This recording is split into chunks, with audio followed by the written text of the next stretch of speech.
Okay. So we talked about what doesn't Google use, what does use. This off-topic link bait thing. I heard you mention this when we were in San Jose, and I'm like, oh, I'm going to so pick a bone with Dave about this. So Dave Dugdale does this thing on Rentvine, right? A video about the paid links panel, and he did another one today about Google buying Zillow, which they didn't actually do, but he did a good video on that.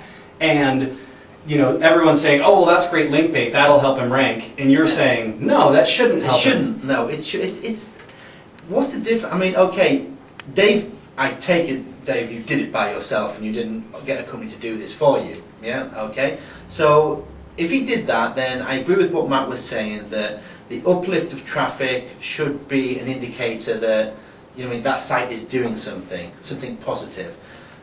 Should it help him sell more houses? It's a video of me on a panel, there's a little cartoon.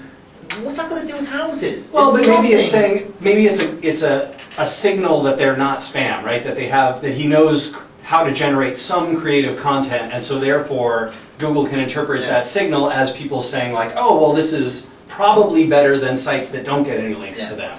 What I think that Google should do with that kind of, and I think they most probably will do in time, if you look at like, hey look, I've got a pen and a drawn board, yeah? So if you have like a normal link acquisition method, yeah, where you either buy in or your website is ranking, so you gradually gain links, okay? So ideally your site should be doing this, yeah, as the more popular your sites get, the more links you should be getting.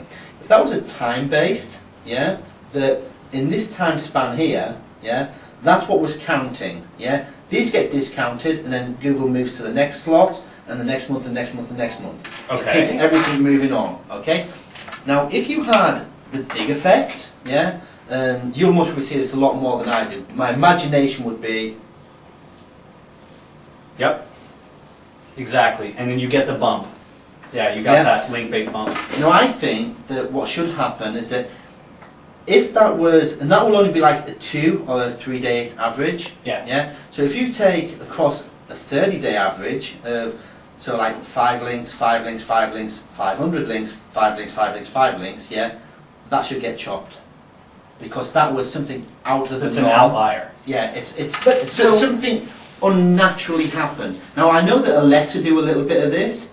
But what about if this is like, you know, launch of something exciting, right? You launch something cool, you have a big bit of news, you know, you get funding, whatever it is. I mean, in the real world, this is how news looks, right? It's not like IBM is always in the news. They do something exciting, they get a bunch of attention, people pay attention to them again. Okay, so I'll give you that much then. You can have that little extra Oh, bit. thanks. Okay, and you can have that little extra bit there.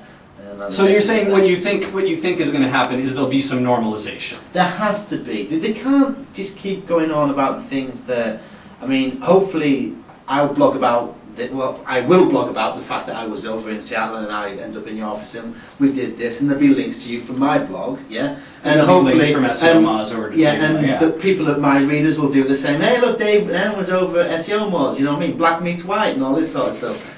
And that will generate like a little spike, you know what I mean? And yes, for that day it should count, yeah? Now Google's universal search, this is beautiful for them. You know what I mean? It's like you get funding, you get news, you get launch. So on launch day, yeah, your website for its OPIC scoring, the on-page importance criteria. So you look at the OPIC scoring, and they can rank you, yeah, very highly while your launch is on. Yeah.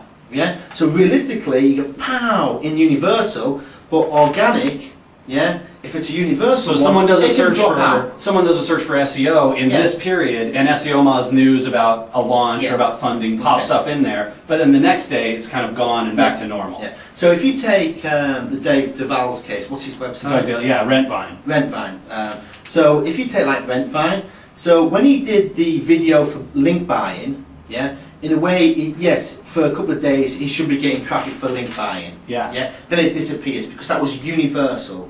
Yeah, so the trend was that he's getting a lot of traffic from Dig or from Stumble, yeah. But isn't he still relevant to link buying even a week later or 2 weeks later? I mean, no. At least he's more relevant than people who aren't doing anything. If he was still gaining links at this rate, then yes. But even if he's gaining links at this new increased rate, right, and all But his he won't. competitors are But down he- here, But I can almost guarantee that he's not. I probably can almost not. guarantee that text link ads are getting more links on a daily basis than Dugdale is. Okay. Yeah. All right, that's fair enough. So if you have something like we launched our search ranking factors, right, and we had Yeah. the spike, but then we have mini spikes all the time. Yeah. So that's So something where you should say, you should get a mean average. yeah. Yeah. You shouldn't get the whole of this because I don't think that's. But you're saying that's fair to say, okay, now you should be ranking for, if somebody searches for Google rankings, Yeah.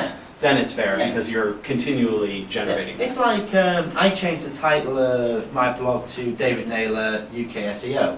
Yeah. And I remember at the same time as I broke into the top 20, you dropped out of the top 10. You're like, Yeah. hey, I've lost my SEO ranking. I'm like, I'm still number 11. Damn you, Google. Yeah. And I'm slowly sneaking up because people that now talk about me, like Value this, like David Naylor, he's a UK SEO.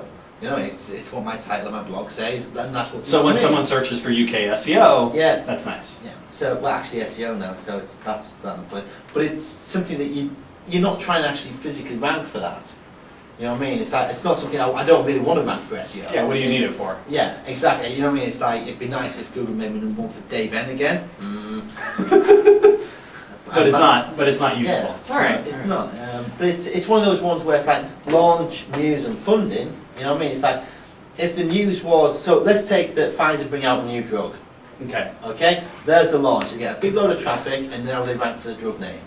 Yeah, but if that drug is for arthritis, they shouldn't rank for arthritis Because? because the drug's brand new. You know what I mean? There's still things. Whoa, but if people keep linking to it over time and find it valuable, then it should keep ranking. So now they release news that they've just done a trial, and it's come out as 10% better than all the rest. They're going to get a big spike again, yeah? So the people have linked here, this spike should give them another batch of links, yeah? If the news media picks up on it, then that's most probably like a 2-week roll. And if they can keep the momentum going, people will link. Yeah. Yeah? So you think temporal analysis right now is in its infancy, Yeah. and it's going to keep growing. Yeah. All right. I think that's fair. All right, everyone. Long Whiteboard Friday this week, but incredibly valuable. And I hope to see you again next week. From everyone here at SEO Moz and to Dave, thanks very much. Bye, guys. Take care.